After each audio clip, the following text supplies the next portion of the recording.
ঠিক আছে, রাতে উঠেন, সুন্দর করে অজু পড়েন। সুন্দর অজু মানে সব জায়গায় 3 বার করে ধুতে পড়বেন। সুন্দর করে অজু পড়ার পরে যদি 8 রাকাত পড়তে না পারেন, তাহলে 1 রাকাত পর 2 রাকাত পড়েন। 2 রাকাত পরে এবার চলেন, সহজ পথে যায়। এতক্ষণ যা বললেন আপনারা এই সাথে এগুলোর কাছাকাছি হতে পারছি না। কি করি তাহলে? 2 রাকাত সালাত আদায় করি। কিভাবে পড়বো? সূরা ইখলাস আর ফালাক। আন্নাহনা দুটো সূরা ইখলাস। এটাও কি বুঝি না? পুনঃ হওয়া অন্তত এটা তো বুঝি। তো শুধু একটাই মুখস্থ আছে, সূরা ইখলাস। আচ্ছা ঠিক আছে, ওটাই হোক। প্রথম রাকাতও এটাই, দ্বিতীয় রাকাতে এটাই। আর যদি পারেন তাহলে প্রথম রাকাতে কাফেরুন আর দ্বিতীয় রাকাতে ইখলাস। কাফেরুনের ইখলাস পড়লেন না, দুটো ইখলাস পড়লেন, দিয়ে সুন্দর করে উজু করেছেন। এবার সালাম ফিরলেন। এবার সালাম ফিরে আপনি কিবলামুখী হয়ে এবার হাত উঠান।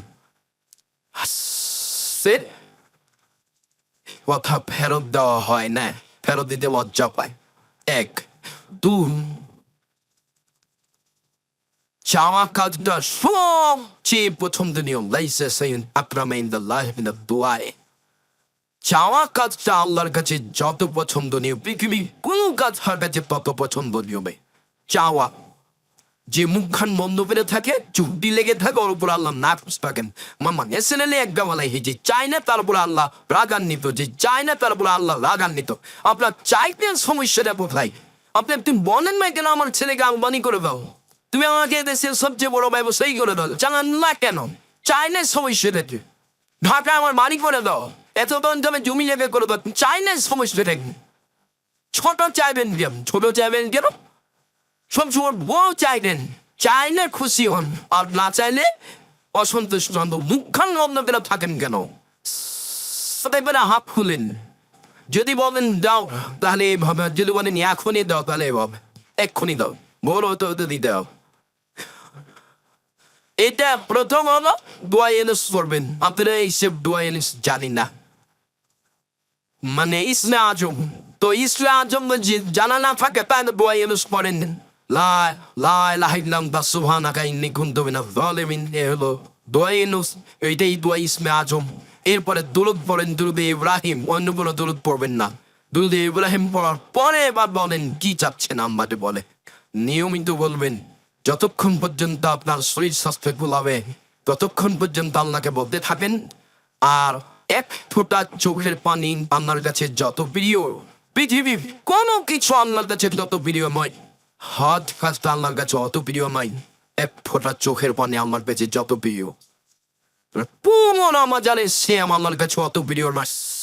সঙ্গে ইবাদত 1 ফোঁটা চোখের পানি আল্লাহর কাছে যত প্রিয়। তাহলে হাত তুলে বললে ফিরিয়ে দেন না, চাইলে খুশি হন। তাহলে কান্নাকাটি করে চাচ্ছি, ভোর রাতে চাচ্ছি, সব একসাথে মিলে গেছে। এবার দিবেনি আজ থেকে কালে। এই দৃঢ় বিশ্বাস নিয়ে আপনি রাতের শেষে আল্লাহকে বলবেন। সম্মানিত দিনী ভাই বোন, আজকের আলোচনার শেষে এসে প্রথম যেটা বলছি সেটা হলো এই, মসজিদের সাথে যারা মাদ্রাসা পড়তে চাচ্ছেন তাদের বলছি, অবশ্যই আল্লাহকে বলবেন নিজের কাজটা, তারপরে কোন কথা। যারা সাথে আছেন সবাইকে বলছি, 2 বদনাম থেকে বেঁচে থাকবে না। আজ থেকে নিয়ে চিরদিনের জন্য বদনাম বন্ধ, মুখ বন্ধ, মুখ ব্যবহার হবে না। দোকানপাটে বসে আড্ডা পিটবেন না, চিরদিনের জন্য আড্ডা পিটা হারাম। কারো পিছনে পড়বেন না, শুবেন না। এতদিন খালি বললেন ও খারাপ মানুষ, খারাপ মানুষ সেটা আপনি 1 পাল্লায় দেন। আর 40 বছরের তাহাজ্জুদ আপনি 1 পাল্লায় দেন, ওটা পারিয়ে। কারণ ওটা মানুষের সাথে জড়িত। কম বা নেন, এবার কিভাবে ক্ষমা নিবেন? ওরা হাত ধরে ক্ষমা নিতে হবে, তাহলে ক্ষমা হবে না। শুধু হলো সবচেয়ে খারাপ পাপ। 1 টাকা সুদ গেলেন 36 বার জেনা করে যত পাপ হয়, 1 টাকা সুদ গেলেন তার চেয়ে বেশি পাপ হয়। সুদের সবটা ভাব রয়েছে। ছোট ভাগ হলো মার সাথে জেনা করলে যত পাপ। সুদ একেবারে বিচে নেমে যাওয়া কথা। সুদ কোটি টাকা সুদ খেয়েছেন, আজকে বলছেন সব লেনদেন বন্ধ করলাম, ক্ষমা করে দাও। তা আল্লাহ বলবেন ঠিক আছে দিলাম। সহজ কেন? তার সাথে জড়িত। কারো কথা বলেছেন ও খুব খারাপ, এবার আপনি ক্ষমা চান দেখি। হজ করতে চলে যান, কাবা ঘরে গিলে ধরে কান্নাকাটি করেন, কোনো পথই নেই। ওরই হাত করে বলতে ভাই আমার বলা ভুলে গেছে, তুমি মাফ করো। আর যদি না বলে মারা যান, শিখি দিয়ে দিতে হবে। এবং কতটা নেকি দিতে হবে, একজনের দিতে দিতে যদি সবই শেষ হয়ে যায়, তাহলে তার ইবাদত কিচ্ছু কোলানো না, সবারই পিছনে দিয়ে জাহান্নামে চলে যাও। কেন আপনি নিজের খেয়ে মানুষের বদনাম করতে গেলেন? মুখ খুলবেন না জিন্দেগিতে, যা হবে হবে। ও লুটে খায় না আপনাকে, আপনার বদনাম করে দুনিয়া বলে ফেলে দেখে আপনি মুখ খুলবেন না। পথ আপনার ভালো হবেই, ইনশাল্লাহ ভালো হবেই হবে। আর মাকে কোনোদিন খারাপ চোখে দেখবেন না। মাকে বলবেন ভাগ্নি আমার কাছে খাবে, ভাইটা আমার কাছে খাবে, বোনেরা আমার কাছে খাবে, আপনার যত আত্মীয় স্বজন আছে সব আমার কাছে খাবে। আপনি দুশো চিন্তা করবেন না। আপনি কেন এত চিন্তা করেন না? মা ও কাছে থামবো না, কাছে থামবো, আমার নাতি আছে নাতনি আছে, কেউ খেতে দিতে চায় না, মন বাড়ি এই যাই, এটা হবে কেন? তুমি তোমার বউকে বলে দিও মন ভারী করবো না, আমার ভাগ্নি আমার কাছে খাবে, আমার ভাইটা আমার কাছে খাবে, আমার বোনেরা আমার কাছে খাবে, আমার বাস রেখে গেছে সব আমার কাছে খাবে, আমার আব্বা চলে গেছে। আরে আমার বাপের আত্মীয় স্বজন কেন, তোমার আত্মীয় স্বজন, আমার আব্বার সবে যত দশ বন্ধু ছিল সবার খাদ্য আমার কাছে খাবে। আল্লাহটা আমার হাতে ব্যবস্থা করে দিবে। আমার মুন্ডা পড়া হয় না, কিন্তু সবচেয়ে মনটা ছোট হলেন। সম্মানিত দিদি ভাই বোন, ব্যবস্থা আল্লাহ করবেন। আপনার মাকে আপনি কেন ফেলবেন কেন? খেতে আপনি নেন, খেতে উপরওয়ালা দেয়। যখন আপনি নিজে স্বামী স্ত্রী খেলেন তখন দুইজনের খাদ্য আল্লাহ দিল।